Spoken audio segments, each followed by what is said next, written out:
Bonjour à toutes et tous, c'est les Actions Furieuses de ce lundi. Comme d'habitude, l'avertissement. Cette vidéo est uniquement à but pédagogique, je partage simplement mes propres avis et réflexions. Les actions présentées ne sont en aucun cas des conseils d'achat ou de vente, et vous êtes seul responsable de vos investissements. Pour me suivre, c'est comme d'habitude, c'est sur Twitter, @trendfrance. Et la citation du jour est Les marchés ne se trompent jamais, mais les opinions souvent. C'est de Jesse Livermore. Je pense que c'est assez approprié. Alors, au niveau du CAC, qu'est-ce qu'on a? Eh bien, on a clôturé après une longue mèche, on a clôturé bah, au milieu de ce support là qu'on avait tracé, qui est une zone de polarité. Ça a servi de support, ça a servi de résistance, de support, de résistance, etc. Enfin bref. Euh, et particularité, tiens, on va regarder le CAC en 5 minutes pour voir quelque chose qui s'est passé, qui s'est déroulé aujourd'hui, qui est assez surprenant. Effectivement, c'est cette grosse bougie-là, une réaction de dingue, puisque quasiment, allez, moins 2% en moins de 5 minutes, peut-être même en moins d'une minute, on va descendre même sur le minute. Ouais, en 2 minutes, 3 minutes, allez, 3 minutes. Moins 2% en 3 minutes, qui vraisemblablement est dû à un opérateur qui a déclenché des stops, des stops, des stops, etc. Et puis derrière, c'est remonté. Et on est resté plus ou moins flat tout le reste de la journée. Alors, ça n'a pas été sans conséquence, puisque vous le verrez, il y a quand même quelques valeurs du CAC qui en ont souffert et ça a déclenché des stops sur ces valeurs-là. En attendant, qu'est-ce qu'il y a comme furieuse? Alors, on va pas vraiment parler de furieuse aujourd'hui, puisque des furieuses, il n'y en a pas beaucoup.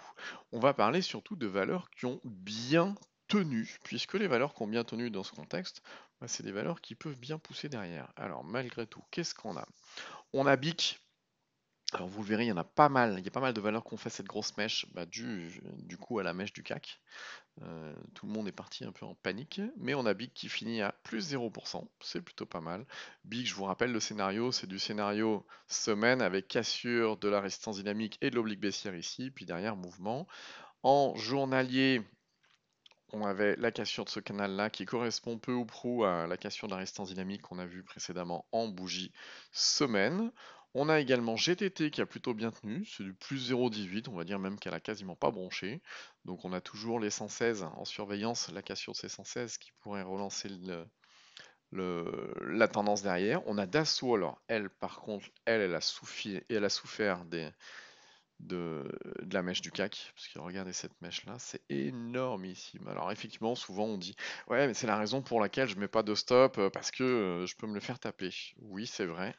Si on dézoome le graphe, c'est arrivé combien de fois? Une fois sur quasiment 400 bougies.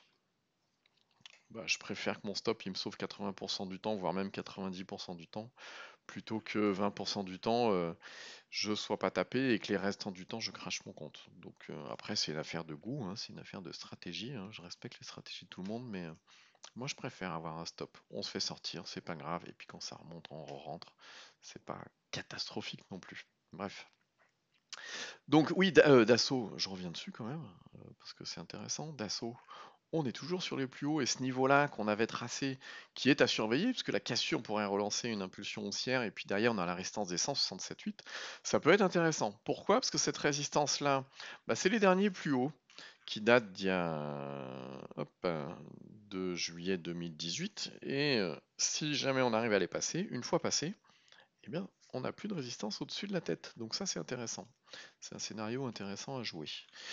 Donc bref, voilà. On a également Fugro, bah, qui est également pas loin de ses plus hauts. On a toujours ce niveau-là à surveiller. On a une bougie, on est légèrement sorti de la zone de force, pas catastrophique, on n'a plus de volume. Ça peut être pas mal, Fugro, je vous le rappelle. Le scénario, c'est du mensuel, cassure de résistance dynamique, déclenchement de la zone de force. Derrière, ça peut être un grand mouvement long terme. Donc c'est le scénario qu'on joue.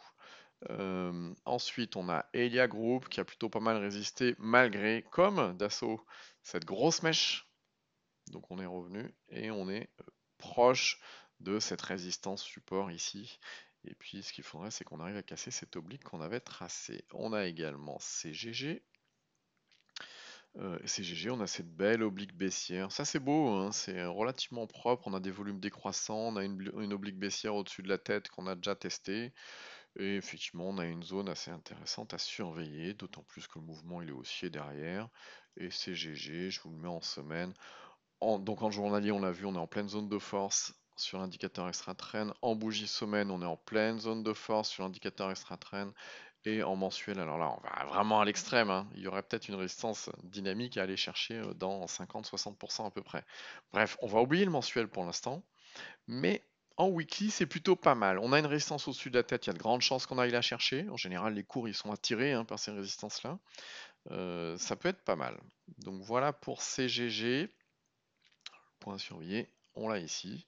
Et puis bah voilà, c'est tout ce qu'on a pour aujourd'hui.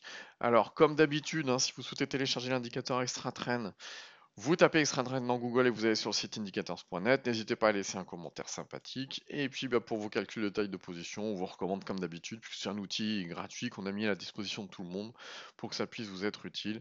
C'est l'outil calcul de taille de position du site ufins.com, ufinz.com, qui vous permet de calculer en fonction de votre capital, votre risque, votre entrée et votre stop loss, bah, le montant idéal de la position pour respecter votre risque, etc. Voilà. Allez, si vous découvrez cette chaîne, vous cliquez sur s'abonner puis la petite cloche, comme ça vous êtes alerté en direct tous les soirs vers 18h quand je publie la vidéo. Si cette vidéo vous a été utile, n'hésitez pas à mettre un like, un pouce bleu, vert, n'importe quelle couleur, on s'en fout. Et indiquez en commentaire si vous avez une action furieuse. Alors aujourd'hui, je vous cache pas qu'il n'y en a pas eu beaucoup, mais malgré tout, on ne sait jamais. Si, il y avait Wavestone dont on n'a pas parlé. J'en parle assez peu, mais oui, il y a celle-ci. Allez, bonne soirée et puis à demain.